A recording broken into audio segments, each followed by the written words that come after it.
प्रारब्ध के सभी दर्शकों को मेरा नमस्कार। मेरा नाम है संदीप आर के सिंह और आज मेरे साथ श्री आनंद राजाध्यक्ष जी। आनंद सर, बहुत-बहुत स्वागत है आपका। आनंद सर, हुँ। रिसेंटली एक पॉलिटिकल फिनोमेनन हुआ जिस पे दिल्ली मीडिया जो है बहुत ही परेशान हुई कि उनका हुँ। बनाया हुआ, पाला हुआ, पोसा हुआ एक नेता जो उन्होंने बनाया था केजरीवाल, एक झूठ जो उन्होंने बनाया था, वो दरकने लगा, वो आउट ऑफ पावर हो गया। सो मच सो दैट कि वो एमएलए भी नहीं है अब। He is a very common man. जो उसकी आम आदमी आप पार्टी है, वैसा ही। आप एक गलती कर रहे हैं। जी सर। वो उनका पाला-पोसा नहीं था। वे जिनके पाले-पोसे थे। ये जिस हाँ, दे वर इन नहीं, आई विल जिन्होंने टेल यू जिससे सर, जिस वी नहीं जिसने उनको पाला-पोसा था, उन्होंने हुँ। उसको मतलब उन्होंने क्या था कि वे उसके मेकअप आर्टिस्ट थे। हाँ, मेकअप आर्टिस्ट है, यस। सो ठीक है, उसपे हम पर जो बैकिंग आती है केजरीवाल की, हाँ, हाँ। आज भी वो केजरीवाल जो है, अगर लोग कहते हैं कि you can not right him of और ये वो और 44% वोट है और 20-22 हुँ, सीट हुँ, जीती हैं, तो मेजर ताकत जो है उसकी तो मुस्लिम वोट बैंक से आती है, आज भी। हुँ, दिल्ली का उसने तबाही ला दी। हुँ। हर सीज़न में दिल्ली ट्रबल्ड है मौसम के मार से, न सिर्फ मौसम के बल्कि पॉल्यूशन से, और आपके समर में बुरे बुरे हाल चलिए हैं, मैं आपके आपके विंटर्स में मुद्दे में बुरे हाल जानता हैं, हूँ आपके बारिश मुद्दे में में बुरे जानता हाल हूँ। हैं, पानी साफ नहीं आ रहा। जी, एक सेकंड, पर आपके जी मुद्दे सर। एक सेकंड, आपके मुद्दे में जानता हूँ। I will tackle them along the way. We are taking हाँ दिस जी। A short episode. I will tackle them along the way. देखिए, हाँ, मैं एक मुद्दे एक मैं बस जनता एक के लिए छोटी-सी सवाल सर, नहीं ठीक है, हाँ। मुस्लिम वोट बैंक जो बैक करता है, हुँ, वो इन तकलीफों से उसको इन चीज़ों से तकलीफ नहीं होती क्या?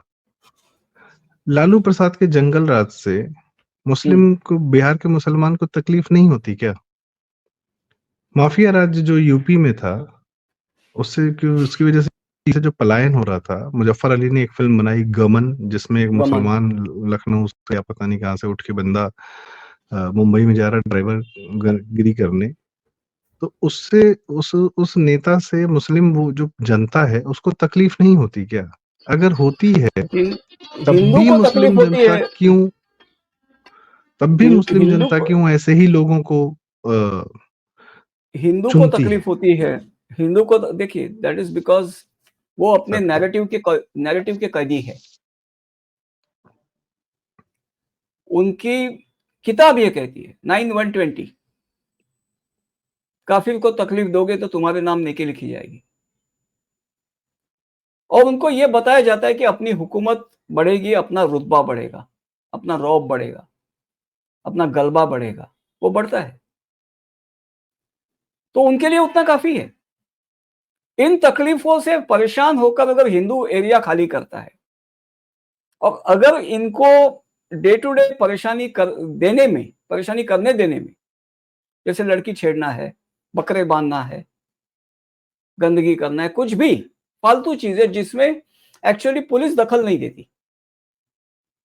और हिंदू कहता है कि कौन इनके मुंह लगेगा क्योंकि वो इनका नंबर देखता है।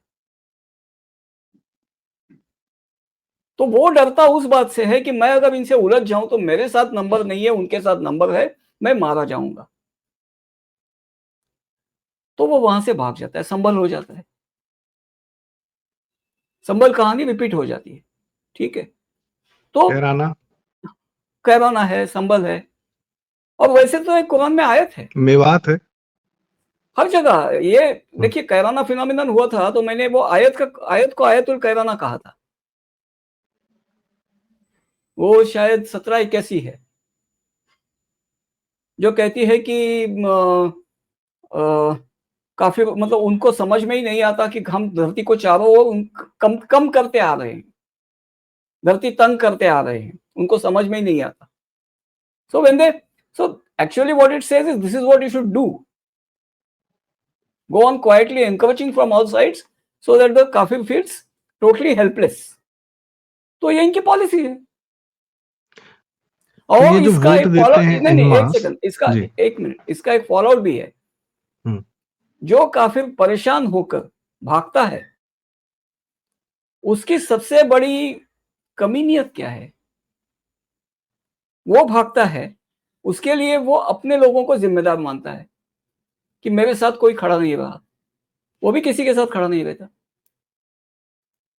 अगर उस पे मौका आता है ना तो वो भी किसी के साथ खड़ा नहीं रहता। तो कुल मिला के काफिर जो है वो कई सारे बहाने ढूंढता है, लेकिन एक दूसरे के साथ खड़ा नहीं रहता, और कभी इनको बेच के या कभी ऐसे ही छोड़ के भाग जाता है।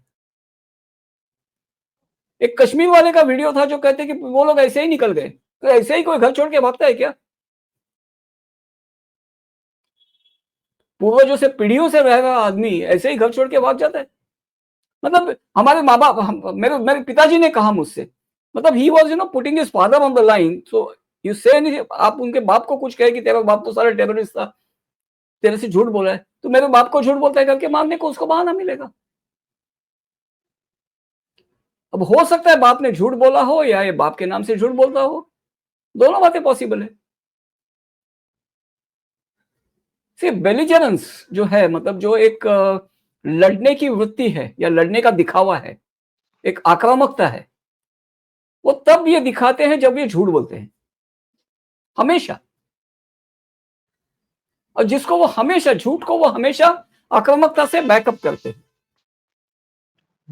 तो आपको लगता है कि मारपीट पे उतर हो जाएंगे, और हो भी जाते हैं, और आपके साथ कोई नहीं रहता, आप अकेले पड़ जाते हो, तो आप बैक डाउन कर देते। तो ये कहते हैं कि ये सच की ताकत थी कि वो बैक डाउन हो गया।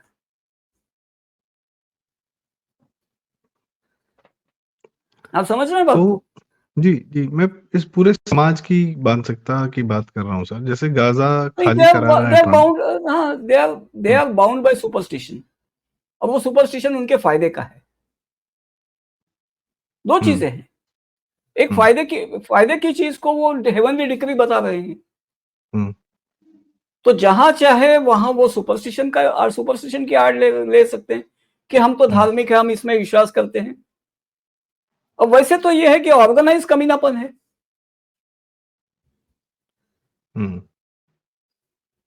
and everybody plays a part in this. Everyone plays a part in this. Yes, ये एक सामूहिक सुसंगठित कमीनापन है। इनकी जो बिहेवियर है, ये एक सामूहिक सुसंगठित कमीनापन है, जो अगर उनके साथ कोई करे तो वो उसको क्या ही कह देंगे। लेकिन आप अगर कहें तो फिर वो ढेर सारे बहाने निकालेंगे आपको मारने के लिए, आपसे लड़ने के लिए। हाँ, बस इसमें एक सवाल इनके साथ देखिए बेसिकली क्या है, इनके साथ बुरा सलूक जहां होता है, वहां जहां आदमी कर सकता है, वहां इनको अपने सारे वचन ये याद नहीं आते। जैसे शी जिनपिंग जो है, कोई उसको सिखाने नहीं गया। जो जिनजियांग जो है, उसका पुराना नाम क्या है जानते हैं? Eastern Turkmenistan. अच्छा, तब की पैदाइश वहां की? हाँ, तब की पैदाइश है वहां से? हाँ, पुराने। हाँ, अब ये ईस्टर्न तुर्कमेनिस्तान था। अब तुर्कमन जो है, जिसको हमारे यहाँ तुर्कमान भी कहते हैं, तुर्कमान तो मुसलमान थे। दिल्ली में तो तुर्कमान गेट है, एक वहां का इंसिडेंट बड़ा हिस्टोरिक हो गया था। संजय गांधी के जमाने में, संजय गांधी वाला नहीं था वो तो एमसीडी की डेमोलिशन थी, जिसको उन्होंने संजय गांधी के अत्याचार में खपा दिया। तो बाकी फैमिली प्लानिंग में तो नसबंदी हिंदू की ही हुई, इनकी नहीं हुई थी। तो जब तुर्कमान जो है वो मुस्लिम है, पूरी उम्मा के छाती में दूध नहीं उतरता। आप समझे? अरे पाकिस्तान में बैठा हुआ मुसलमान चीन का नाम नहीं लेता। हम अमेरिका से जजिया वसूल करेंगे, अगर बाजू में चीन है उसका नाम नहीं आता तुम्हारी जुबान पर। जी, क्योंकि वो एक ही थैली के है ना। अब हम वापस आते हैं भारत में सर। जैसे भारत का, मैं जिन लोग को पॉलिटिकल एंगल की बात कर रहा था, इस समाज का जो एक मानसिकता है, क्योंकि हम कितनी भी बात कर लें, भारत का एक जो बहुत मजबूत राजनीतिक शक्ति है वो है मुस्लिम वोट बैंक। इसमें डाउट नहीं होना चाहिए, बहुत मजबूत राजनीतिक शक्ति है। और भारत के सारे कुकर्मियों के पीछे एकदम मजबूती से खड़ा रहता है। कुकर्मी की आप हर स्टेट में लिस्ट निकाल सकते हैं, जो नेता हैं, जो सेकुलर पार्टियां हैं, व्हाटएवर। तो ये एक इनको सर पूरा banking main stream media, Delhi media से भी मिलता है। वो उनके कुकर्मों पर बात नहीं करता, वो लव जिहाद तो जो है फिक्शनल बताता है इस तरीके से, वो भी प्रोटेक्ट करता है।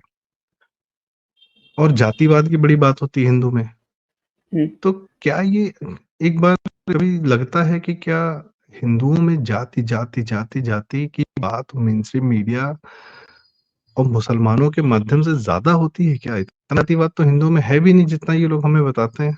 बिकॉज दे वांट बिल्कुल अ होती है। चंक ऑफ हिंदूज, हाँ, दे डोंट वांट अरे द फुल हिंदू, अभी बट दे वांट अभी अ आपको चंक ऑफ बताता हिंदूज इन द अभी नेम ऑफ अ आपको जाति। बताता नहीं, जी। उनको बेसिकली डिसेंशन, दे जस्ट वांट, मतलब फूट डालो राज करो वाली जो बात है ना, ये अंग्रेजों पर दोष डालते हैं, नहीं, ये इनका है। फूट डाल के राज करने का जो क्या कहते हैं परिपाटी जो है वो इनकी है। या अगर ये कहते हैं कि अंग्रेजों को दोष देते हैं, तो आज ये फूट डालकर क्यों राजनीति करते हैं? आइदर वे, अगर ये हिस्ट्री में डिनाई करे कि इन्होंने हिंदुओं में फूट डाली और अपना राज बसाया, if they manage to deny it, और अंग्रेजों को दोष देते हैं कि तुमने भारत डिवाइड किया, तुमने हिंदू और मुसलमान के बीच में फूट डालने की राजनीति की, तो अगर ये बात उनके लिए घृणित है, तो आज आप मुझे साला एक मुसलमान दिखाइए डिबेट पर जो कॉर्नर होते ही तुरंत हिंदू जातियों के नाम नहीं, जिसको नाम हिंदू जाति याद नहीं आती। ये ब्राह्मणिज्म, कलीमुद्दीन, नहीं ब्राह्मण ब्राह्मणिज्म। नहीं ब्राह्मणिज्म नहीं, हिंदू जातियां, इनको में आपने अत्याचार किया, दलितों पे अत्याचार किया, ये कलीमुद्दीन है, वो दानिश है, वो कुंवर कौन है, वो एक मतलब कन्वर्टेड है, वो है, जिसका नाम लो, वो अतीकुर रहमान है। हर कोई जरा सा ये शोएब जमाई भी जरा कन्वर्ट हो जाते हैं ना, तुरंत ये तुम लोगों में ऐसा ऐसा है। अरे तुम में अशरफ अरजाल क्या है भाई? अशरफ और अजलाफ और अरजाल, अरे हिंदू में महार की शादी ब्राह्मण से हो जाती है। अंबेडकर सबसे उसका पहला उदाहरण थे। इनका नहीं होती सर। हाँ, आप अपने में लाल बेगी की शादी शेख किसी सैयद से दिखाइए, असली वाले सैयद से। किसी अशराफ में दिखाइए किसी अरजाल की शादी, जूते के पास खड़े नहीं करते हैं। और मस्जिदें आपने ये अलग अलग बताया है, था कि मतलब इनके यहाँ तो जो इनके बादशाह सल्तनत हुआ करते थे, या वो अपनी बेटियों की शादी भी नहीं करते थे। हाँ किसकी हुई है? मतलब बाहर से आया हुआ बाहरी खून का कोई दूसरा लुटेरा भी है ना, उससे भी नहीं, नवाबों की शादियां होती थी, उनको शादी कमिंग करनी बैक पड़ी टू तो आवर देखिए। हाँ, point coming back to our उनको तो पॉइंट फिर कि हाँ, whatever they do, it's because of politics. They want to remain in power. Without power they cannot sustain. और ये पूरे समाज की बात है कि उसको कलेक्टिवली स्वयं को पावर में लाना है, अपने ही रिप्रेजेंटेटिव्स को पावर में लाना है।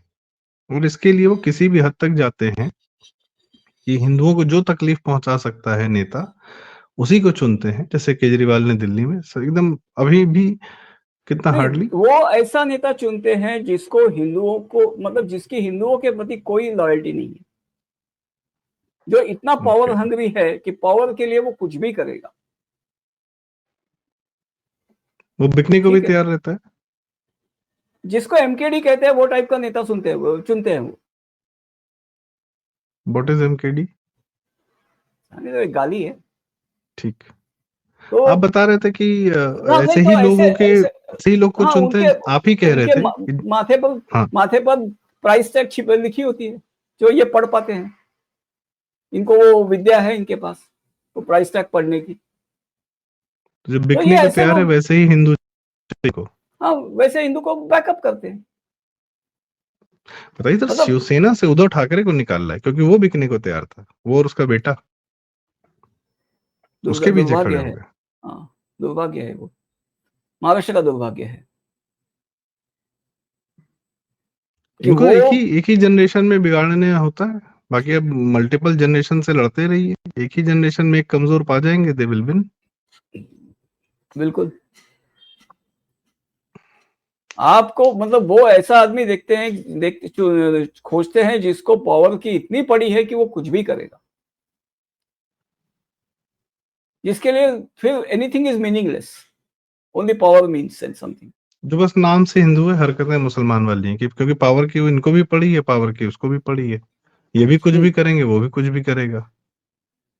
ये तलवारों से पावर के मरवा लिए, देंगे, हाँ वो गोलियां चलवा देगा हिंदुओं पे। सो दे कैन गो कुछ टू भी, एनी लेंथ। हाँ, इसलिए तो नेहरू केजरीवाल इसलिए तो कोरोना फैलवा देगा दिल्ली में।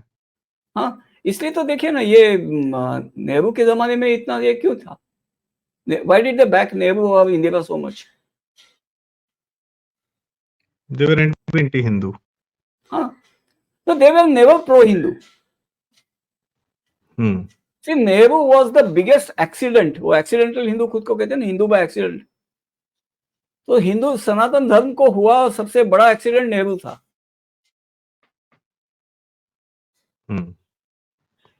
47 के बाद we somehow we got the chance to revive, but then हमारे सर पे आके नेहरू बैठ गया.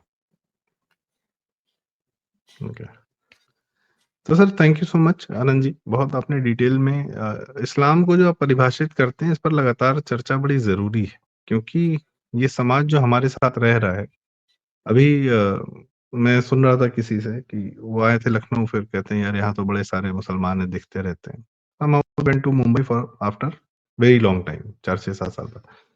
बोले भैया लखनऊ में कम दिख रहे थे, मुंबई में ज्यादा दिख रहे थे. इतने ज्यादा था. मैंने कहा टेस्ट की रिपोर्ट आई है, हो गए हैं 35%, 30%, वट एवर इट इज. तो बोले कि होगा क्या, मतलब इट्स इनसेन द वे दे. एक सिंपल बात बताता हूँ, ये जो लोकल ब्रीड नहीं हुई है, ये बांग्लादेशी रोहिंग्या वगैरह भरे हैं. और इसमें क्या है, इसमें सबसे बड़ी जिम्मेदार कोई है तो शिवसेना है. उद्धव वाली उद्धव सेना है यूपी. क्योंकि जब कोई भी कहीं भी जाकर बसता है ना, तो जगह ऑक्यूपाई करता है, तो उसको पानी, इलेक्ट्रिसिटी वगैरह ये सब म्युनिसिपैलिटी के जिम्मे होता है. अरे जो म्युनिसिपैलिटी का बंदा आपने गैलरी में कुछ एक्स्ट्रा कुछ कर दिया तो आपके तुरंत आपके दरवाजे पे आ जाता है, वो वहां नहीं जाता. उनको सब सुविधाएं सब सुविधाएं मुहैया होती है, पानी फोकट में जाता है. तो 20 साल से और ये उद्धव के हाथ में बीएमसी है, उद्धव के हाथ में है, क्योंकि बाला ठाकरे ने तो दे दिया, तो शिवसेना के हाथ में रही बीएमसी में सर. तो जो मुंबई में रोहिंग्या बसे हैं, उद्धव ने बसाए हैं. पहले जब शिवसेना इकट्ठी भी थी, एक साथ थी, टूटी नहीं थी. इससे पहले से 15-20 साल से कार्यक्रम चला रहा है. नहीं, ज्यादा से ज्यादा ये मतलब ये जुड़ गए मविया में जुड़ गए. वो महाविकास आघाड़ी जो बना दी, उसमें सबसे ज्यादा ये हुआ है. और जहां महाराष्ट्र में छलांग लगाई होगी. हाँ, और जहां महाराष्ट्र में ये नहीं थे लेकिन एनसीपी वगैरह थी, तो जहां जहां एनसीपी है वहां इनको ठूस के भरा है. तो एनसीपी मतलब अजित पवार वाली नहीं, वो काका वाली एनसीपी जो थी वो. तो उसमें तो एनसीपी का सी, हाँ, तो एनसीपी का सी जो था ना, एनसीपी में सी जो लिखते हैं वो दिखने में सी दिखता था, लेकिन वो होता चांतारा था. Sharad Pawar has done more damage to Maharashtra more than Aurangzeb. Yes, Aurangzeb जितना महाराष्ट्र का इस्लामीकरण नहीं कर सका, उतना शरद पवार ने कर दिया है. और मुसलमानों को ऐसे ही हिंदू चाहिए होते हैं. हमारी सारी बात का डिस्कशन यही था कि मुसलमानों को ऐसे ही हिंदू इन पावर चाहिए होते हैं, जो बिल्कुल प्रो हिंदू ना हो, जो पूरी तरह एंटी हिंदू एक्ट करें. इस वोट बैंक की बहुत शातिर वोट बैंक है ये. अभी ये लड़ाई हिंदुओं की खत्म नहीं हुई है. यह चुनाव दर चुनाव अभी इस साल बिहार में होगी. चुनाव दर चुनाव, पुश्त दर पुश्त, अभी तक कम से कम 5 पुश्त जाएगी. जो हिंदुओं इनका कोई कंट्रीब्यूशन नहीं है. इनका इतिहास बताता है कि अरे इस्लाम का या भारत में कोई कंट्रीब्यूशन, कहीं भी कोई कंट्रीब्यूशन, डिस्ट्रक्शन ही कंट्रीब्यूशन है इनका. हाँ, आप ऑडिट करो तो आप पाएंगे कि इन्होंने खाने वाले मुंह और लड़ने वाले हाथों के सिवा दिया क्या है.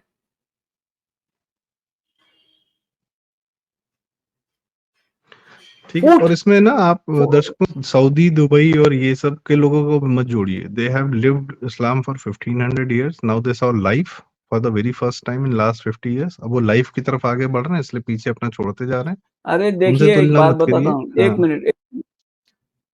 सऊदी से इस्लाम निकल गया, फिर सऊदी कहाँ रह गया, पीछे रह गया सऊदी. ठीक है, मतलब जो सऊदी के लोग थे वो तो खत्म हो गए. फिर इस्लाम को झेल लिया, मतलब उठा लिया तुर्कों ने. इस्लाम का सबसे बड़ा एम्पायर कौन सा था? Ottoman empire. तो that was the Turkish empire. जिसमें सऊदी और ये सारे थे, जिसमें ये सारे एक उसके सेकंड, पार्ट थे। नहीं नहीं नहीं नहीं नहीं नहीं, एक सेकंड। इस्लाम का वो एम्पायर सऊदी नहीं, मतलब आज का जो सऊदी घराना है वो तुर्कों का अंदर नहीं था। ये ओके। नेज्द के थे, और नेज्द का जो डेजर्ट है उसके बाजू से पूरा रिंग है, तो ये सब इतने लड़ाके थे अंदर कि उनको तुर्कों ने कभी काउंटर नहीं किया। अब क्यों नहीं किया? तब तेल नहीं निकला था, तेल की मार्केट नहीं थी, ठीक है। और तब इनको गवर्न करना, मतलब इनको जीत कर वहां गवर्न करना वायबल नहीं था, मिलना कुछ नहीं था डेजर्ट पे वहां रूल से। करोगे तो क्या ही पा जाओगे। नहीं नहीं, मतलब वहां से रेवेन्यू कुछ आ नहीं रही थी, और वहां बस उनको रूल करना मतलब अपने लोग खोते रहना था। ठीक है, इस अलग से चर्चा करेंगे। मेरी नहीं बात ठीक है, बस ये एक है। सेकंड, नहीं, let me just finish this. बाकी क्या है, मतलब वो सऊदी का जो बाकी मक्का मदीना था वो भी ऑटोमन के अंदर चला गया, ठीक है। तो आज का सऊदी राजघराना तब कुछ था ही नहीं, उनको नेजदी कहते हैं, वो रिजर्व पर कहते हैं लोग, ठीक है। पॉइंट उसके इज कि वी बाद आर लिविंग। नहीं, उसके बाद ये ओमान विमान सभी जो दुबई वगैरह जो थे, ये सभी तुर्कों ने हड़प लिए। उनमें से कोई बड़े लड़ाके निकले नहीं है, ये सब उनके गुलाम थे जिनको तुर्क चूस रहे थे, कतार फतार सब उनको चूस रहे थे। तुर्कों के लड़ाके कहां से आए हैं? उज़्बेक, तातार, मतलब जो नोमैड वॉरलाइक ट्राइब्स थे वहां से लड़ाके आए हैं। ये ट्रेडिंग बाबर, आउटपोस्ट थी, मंगोलिया, अंगोलिया, इन सब जगहों मंगोलिया से। वगैरह वहां से आए हैं, वहां से आए और तुर्क आए हैं, ठीक है। तो ये मुल्क जो है ना, एक्चुअली ये अभी नए सिविलाइजेशंस के प्रति जो टॉलरेंट हो रहे हैं, ठीक है, वो इसलिए है क्योंकि ये असल में इस्लाम शोषित है। मैं समझता हूँ ये this is a longer discussion. अभी मैं उन लोग का इस्लाम जिक्र शोषित, मैंने इसलिए किया था। नहीं इस्लाम शोषित पे तो बड़ा डिस्कशन हो जाएगा, मैं बस हाँ, इस्लाम आपको शोषित एक एक शब्द लंबा दे। डिस्कशन है, हम लोग गुस्से में इधर उधर निकल जाएंगे। लेकिन कहने का मतलब है कि जो हमारे आसपास के भारत के अंदर के मुसलमान हैं, जो मुस्लिम वोट बैंक है, जो एक तंत्र है जो फंक्शन करता है, जिसकी अपनी इकोनॉमिक्स है, जिसको पावर में आने का बड़ा इच्छा है, और हमारे पास उसका इतिहास है कि पावर में आके डिस्ट्रक्शन के अलावा, अराजकता के अलावा उसने कुछ नहीं दिया है, और वो किस प्रकार के लोगों के साथ अपनी राजनीति करता है, इसको पहचानना बड़ा जरूरी है, इस पर चर्चा करना बड़ा जरूरी है, क्योंकि मेन स्ट्रीम मीडिया तो कतई करेगा नहीं, वो इनको प्रोटेक्ट करता है, ऐसे भ्रष्टाचारी नेताओं को भी और इस पूरे वोट बैंक को भी। बात चर्चा करते रहिए, देखिए चर्चा से नहीं क्या सर, हासिल। इससे ना कुछ लोगों का मतलब, हमारी कोशिश ये रहती है कि जो बात आप जानते हैं, जो आपकी इंसाइट है, जो आपका विजन है, जो आपकी दूरदृष्टि है, वो और लोगों तक पहुंचे, और हमारे दर्शक जानते हैं इस बात को, प्लस उनके भी जो मन में है, कई बार हमारे कमेंट्स आते हैं कि अरे आपने हमारे मन की बात कह दी, तो एक ये बात थोड़ी और मजबूत होती है, और कई बार हमारे दर्शकों के माध्यम से बड़ी दूर तक जाती है। इसलिए हम उनसे रिक्वेस्ट करते हैं कि कृपया वीडियो हमारा लाइक करें, शेयर करें, क्योंकि इस बात पर लगातार बात करना, जैसा सर ने कहा